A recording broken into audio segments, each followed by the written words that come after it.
Bonjour, c'est Dominique. Aujourd'hui, je vous viens avec un tuto express, mais les personnes qui regardent le projet que je fais, la grande boîte Explosion, alors ça fait partie de la série. Alors si vous suivez la série, vous allez voir cette vidéo-là, ici, dans l'ordre, selon où est-ce que je suis rendue dans le projet, mais je l'appelle aussi tuto express parce que c'est quelque chose qui peut servir à plusieurs techniques, plusieurs types d'albums ou de projets, quoi que ce soit, même des cartes.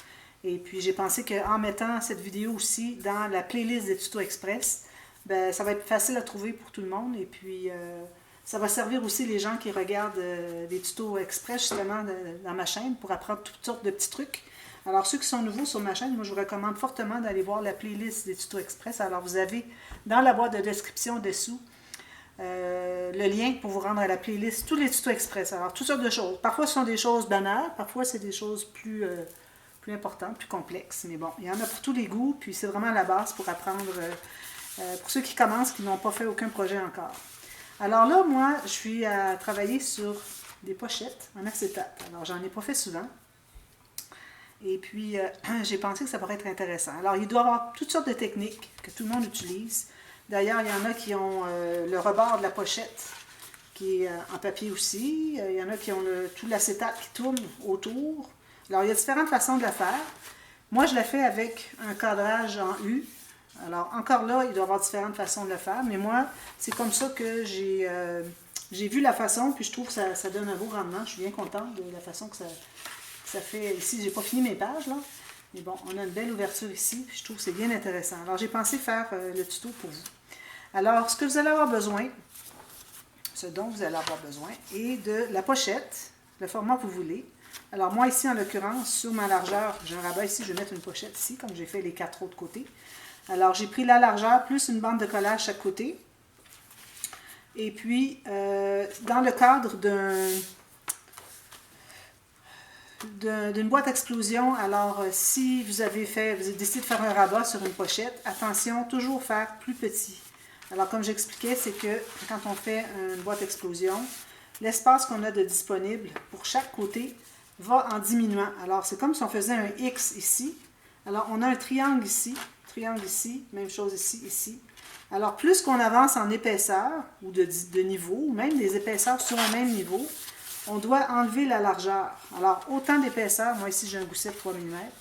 Alors, autant, sinon plus, ce que vous prenez d'épaisseur ici, il faut l'enlever de chaque côté sur la largeur de ce que vous ajoutez finalement. Alors, moi, si j'ajoute une pochette ici, j'ai déjà prévu que j'avais enlevé environ 6-7 mm chaque côté. Donc, je peux aller en épaisseur sans problème. Okay? De 6-7 mm, pas plus. Alors, c'est pour ça que ma pochette ici, je l'ai faite pleine largeur. Mais si vous travaillez sur un rabat qui est tout de suite qui est comme ça ici, et que vous pensez ajouter des embellissements, tout ça, alors ça prend de l'épaisseur. Alors, il faudrait aller plus étroit.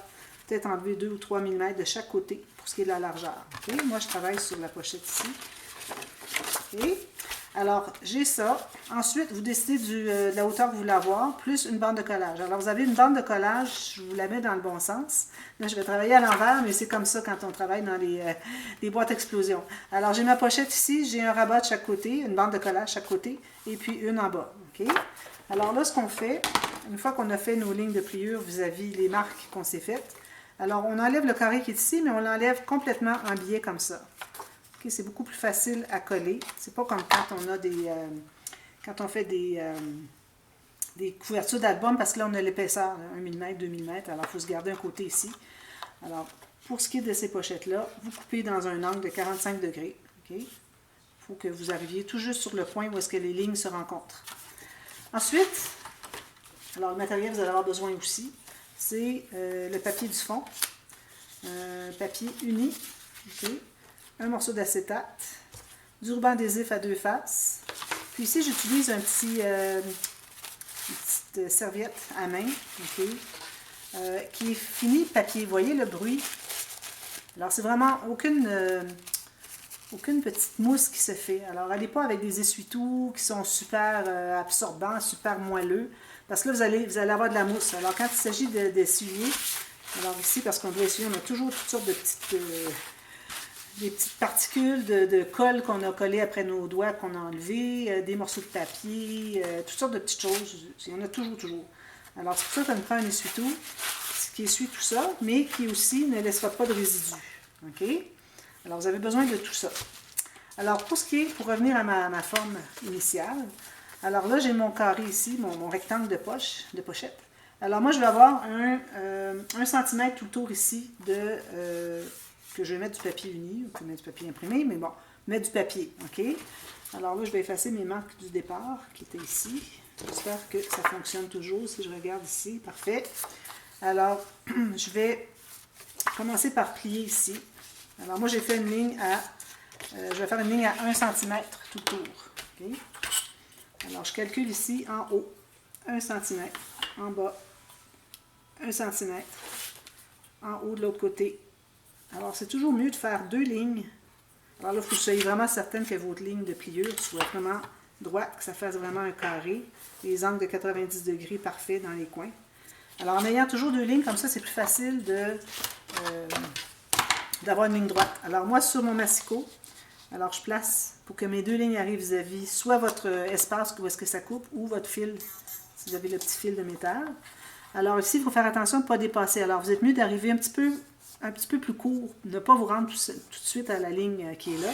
Même chose en bas. Alors, on complétera, là, quand il en manque un petit peu chaque côté, on complétera en temps et lieu. Alors ici, je vais pour ma ligne. Là, ici, je vais pouvoir me rendre à peu près, mais il ne faut vraiment pas dépasser. Alors, vous êtes mieux de vous rendre moins loin. Puis, finir au ciseau plutôt. OK? Ici, j'arrive vraiment juste. Alors, je finis au ciseau les petites pointes. Plus facile d'être précis comme ça que d'essayer d'être précis avec votre massicot. Alors, on finit ça à la main. Comme ça. Voilà. Là, je vais effacer mes marques si on les voit, parce que peut-être que j'étais à un quart de dixième de millimètre à l'intérieur. Alors, on les voit un petit peu. Voilà. Ensuite, alors là, j'ai mon papier pour mater le cadrage.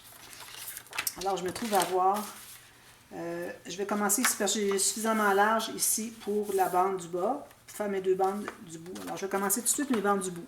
Alors, les bandes du bout, moi, je vais les faire un tout petit peu plus étroites, question qu'on voit un petit peu le papier blanc. Alors, j'ai fait 9 mm ou 3/8 de pouce. Je vérifie ici, je trouve que c'est parfait, on voit un tout petit peu de blanc.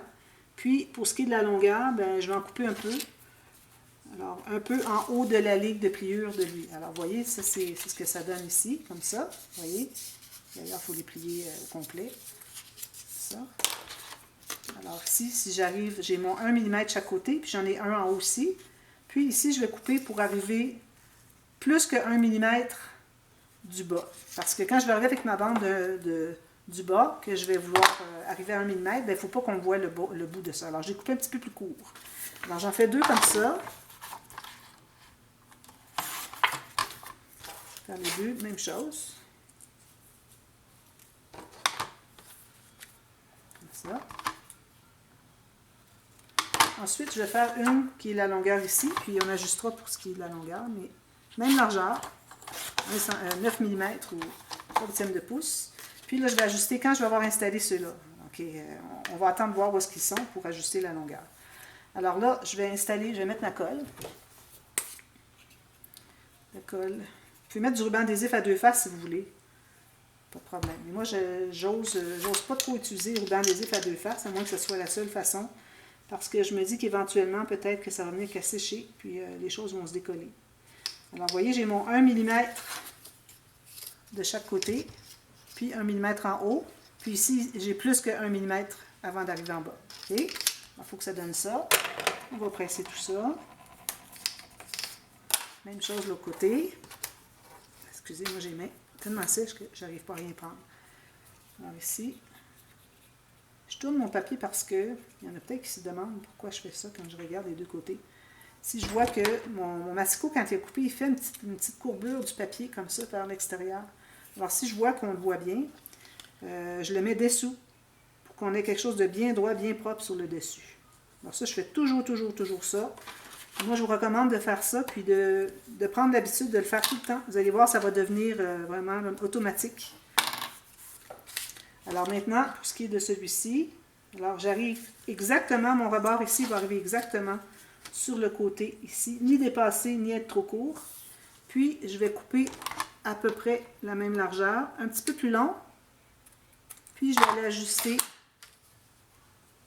plus précisément avec mon ciseau. Alors là, j'ai environ 1 mm de trop. Alors, il ne faut vraiment pas en avoir beaucoup. Il ne faut pas qu'on voit le rebord de lui. Alors, que ça arrive tout juste, tout juste. Parfait. Alors, beaucoup de précision pour cette technique-là, OK? Alors, moi, j'ai du culot de vous enseigner ça, alors que c'est la première fois que je le fais.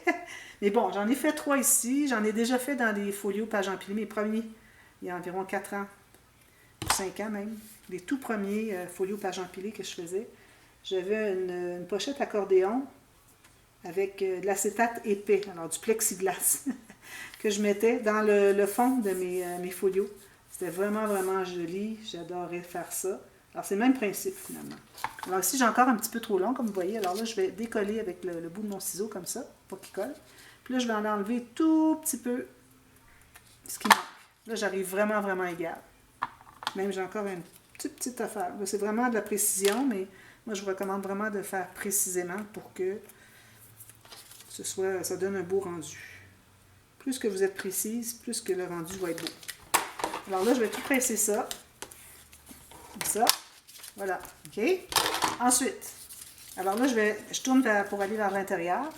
Là, je vais installer mes rubans adhésifs à 2 faces. Alors, j'en ai un long en bas. Comme ça. Alors, vous pouvez le placer n'importe où.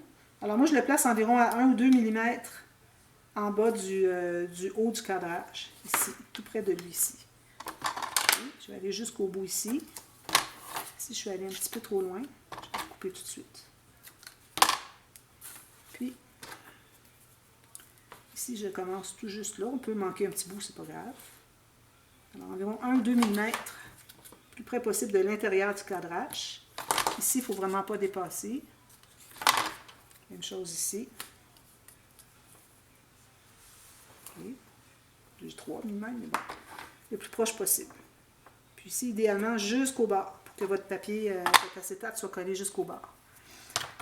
Ensuite, alors là, c'est important de tout presser ça pour que ça soit bien collé sur le papier, comme ça.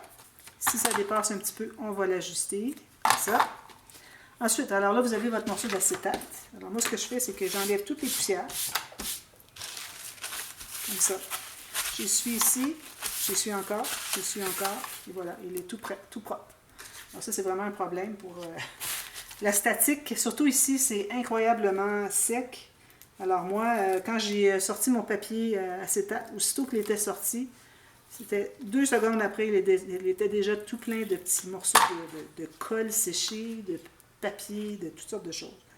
Alors là, c'est bien important, si vous n'avez pas un cadrage en haut, de commencer votre mesure.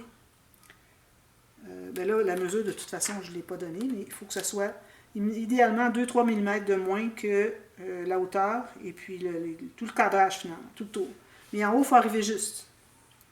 Alors moi, je vais placer en haut ici, puis ici. Alors là, j'ai un petit peu, avant que ça colle, j'ai un petit peu trop large, je vais l'en enlever. Je suis mieux d'être un peu trop petit que trop large. Si c'est trop large, je n'arriverai pas à plier les côtés quand ce sera le temps de l'installer. Mais trop étroit, il n'y a pas de problème, ça va se coller. Alors ici, moi, j'arrive tout juste sur le rebord ici. Puis là, je m'assure que mon cadrage soit bien à plat. Puis, regardez, je fais ça comme ça. Alors, je suis certaine qu'il est droit. Puis là, ensuite, on va encore presser. Alors, vous allez voir que votre papier, votre ruban adhésif à 2 faces va venir foncer. C'est que la colle est vraiment bien adhérée sur l'acétate. Okay? Alors voilà. Ensuite, alors moi, j'ai déjà mis mon ruban ici parce que j'avais besoin d'un ruban qui soit collé dessous. Je vais arriver comme ça. Alors, moi, ce que je fais, c'est que je colle un côté seulement. Comme quand j'installe mes doublures de pages, sur mes pages ou sur mes couverts d'album. Alors là, je vais devoir me lever parce que je ne peux pas approcher ma feuille, ma page ici. Alors moi, j'avais calculé que je devais avoir 1,1 cm. Alors ici, je vais placer ici, tout près du bord, mais avant de l'installer, je vais aller vérifier quand je plie l'autre côté, si je suis aussi à l'intérieur. Alors, si vous avez un espace trop large, vous calculez pour avoir moitié-moitié chaque côté. Alors, vous centrez finalement. Puis, si c'est trop large, bien là, il faut aller refaire un pli parce qu'il ne faut vraiment pas que ce soit trop large. Puis, ici, je pourrais... Alors, je vois que ici, c'est déjà correct. Mais ici, je voudrais plier pour mesurer mon 1,1 cm. Parfait. Donc, ça, c'est réglé. Je vais le coller ici. Maintenant, je vais mettre la colle ici. Alors, faites un côté, le bas, puis le côté. Alors, faites pas les deux côtés, puis faire le bas après, parce que vous allez avoir de la difficulté à l'entrée, parce que les deux côtés vont être pliés. Alors, il faut vraiment faire le bas. Puis faire le bas, puis ensuite les deux côtés. Mais gardez pas le bas pour la fin. Okay? Là, je vais mettre de la colle ici, parce que c'est de la colle à tissu pour mon petit ruban. Puis, là, je vais en profiter pour repasser mon petit papier. Il va y avoir moins de choses qui vont coller à l'intérieur après. J'enlève tout ce qu'il y a ici. Là, je vais aller coller la base du bas. Puis je vais plier lui-même si je n'ai pas de colle, juste pour m'assurer que je sois bien au bon endroit. Je sois bien droit. Je vais aller vérifier ici. Bon, 1.1. Ici, parfait. Et ce sont des petites particules qui sont dessous. Je vais avoir de la difficulté à aller les enlever plus tard. Comme ça va bien. C'est un petit peu de colle qui a débordé, je crois. C'est à peu près impossible de tout enlever. Alors ça, c'est fait. Voilà. Ici, ça se peut que vous ayez une petite pointe. Moi, je vais la couper parce que je ne veux vraiment pas que ça dépasse. Tout juste la petite pointe. Ici. Difficile. Comme ça. Puis ensuite, je vais mettre la colle derrière mon dernier rabat. Pas trop, mais partout. Alors, vous pouvez faire ça. Moi, je trouve que je ne le fais pas assez souvent. Ça, je devrais vraiment le faire plus souvent. Juste étendre avec mon doigt. Ça permet de ne pas avoir des gouttes, des amas de colle qui débordent, puis qu'ensuite, ça fait tout plein de gâchis sur notre papier. Alors, voilà. Ensuite, il faut l'enlever de nos doigts. Ensuite, c'est des petites choses comme ça qui font qu'on a toutes sortes de particules sur nos acétates. Alors, voilà. Alors, ça, c'est comme ça. Ensuite, j'ai mon morceau que j'ai taillé la même largeur ou un peu moins, parce que regardez, on a quand même la marge de manœuvre. Là, on a tout ça, on a 1 cm chaque côté. Alors, ce n'est pas nécessaire qu'il soit exactement la largeur puis que c'est ici l'entrée. Pour ce qui est de la profondeur, c'est important qu'on embarque par-dessus la bande de collage qui est dessous, puis qu'on arrive égal ici. Okay? Ou, si vous voulez, vous pouvez l'arriver même un petit peu moins haut. Ça va, il n'y a pas de problème. Ici, je vais m'assurer que j'ai bien collé mon ruban. Alors, je mets ma colle derrière. Puis, c'est pas nécessaire d'en mettre beaucoup, hein. Juste un petit peu, regardez, je vais juste faire ça. C'est important d'en avoir sur le côté pour pas que, quand on arrive à mettre des choses dans la pochette, qu'on soit mal pris avec que nos choses butent puis veulent aller dessous le papier. Alors là, moi, je l'ai fait arriver tout juste ici. Alors, si vous voulez le faire à la pleine page, ça va, c'est comme vous voulez. C'est juste que moi, j'ai vraiment pas beaucoup de papier. Et puis, je voulais vraiment utiliser le minimum. Alors, moi, je vais aller passer comme ça ici. Parce que si vous passez avec votre plioir quelque chose qui est un petit peu rugueux, ça vous allez tout égratigner votre acétate. Alors, faites attention. Donc, je vais aller doucement comme ça, mais je vais insister ici et ici. Je fais ça. Voilà. Alors, c'est ça qui fait que finalement, vous avez des belles pochettes en acétate. Vraiment, j'aime beaucoup, beaucoup. Puis peut-être que je mettrai un petit quelque chose ici, un onglet quelconque, pour pouvoir le tirer finalement la pochette. Alors, vous allez voir ça au dévoilement, ceux qui veulent le voir. Alors, si vous voulez voir la série, si vous regardez dans le cadre seulement dans la playlist des tutos express, allez voir la série, vous allez voir, c'est intéressant. La boîte explosion, vraiment, vraiment, une grosse boîte explosion. Ça, c'est le 2e niveau, imaginez. Il y en a un plus grand que ça encore. Puis, il y en a 3 autres encore à l'intérieur. Il y en a 5 au total. Alors, moi, je recommande d'aller le voir. Même si vous ne pensez pas la faire, vous allez apprendre toutes sortes de techniques. Puis, des trucs que vous ne pensiez pas qu'il est important à vérifier. Alors, voilà. Alors, j'ajoute cette vidéo-là dans la playlist des tutos express. Et puis, ceux qui suivent la série de la boîte explosion, ben, on continue demain avec d'autres. Je vais revenir avec tout ça terminé. Puis, on continue pour le prochain niveau, le 3e. Alors, à demain. Merci. Bye bye.